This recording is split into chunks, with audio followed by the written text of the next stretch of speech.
we've got is the press is running off a 40-piece stick. It's going to come off of here.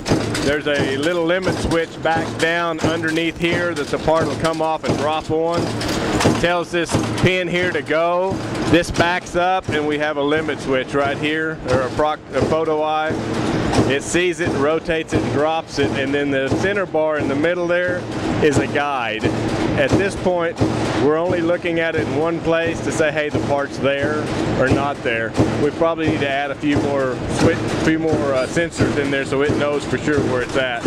I'm still too far away. All right, how about this? Is this better? Okay. The reason we're having this back up because it was coming so fast that it ends up seeing the wrong parts.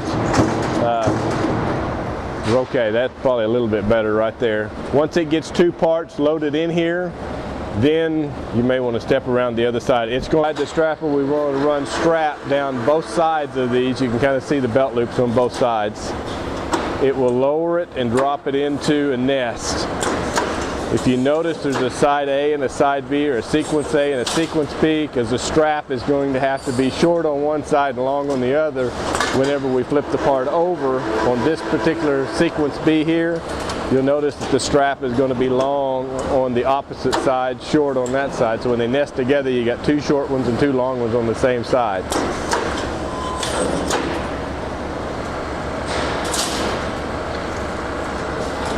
This is our nester. It basically just puts it together, justifies and puts the straps at the right length. It'll feed up in here. This is our stuffer. We're going to stuff both straps. You may want to move over here, Frank. We're going to basically stuff both straps up inside. All it does is wrap it around the wheel. We've got a rod that goes up inside that guides it. It guides the strap. Now we're going to put 2 generic straps on both ends to hold the part.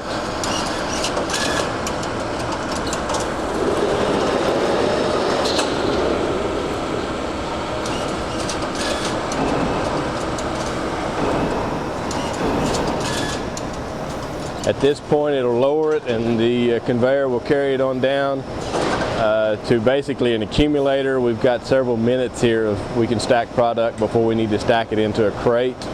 Once the crate is full, the only other part on this is a winch that lowers and raises this crate up so we can get a forklift and move it, cart and move it where we need to move it to.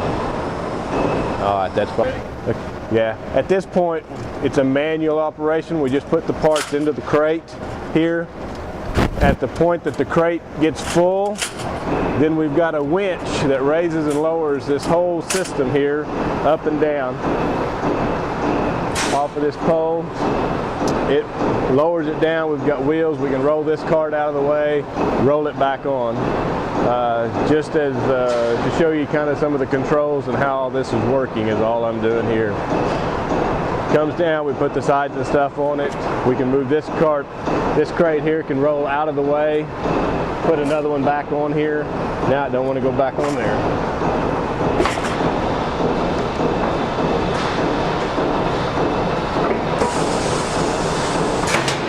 Alright, it's not going to go back on without pulling both sides off.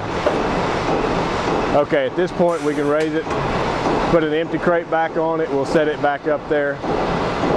All we've got just a winch control. This is just up and down is all it is, going to a couple of contactors inside of a box.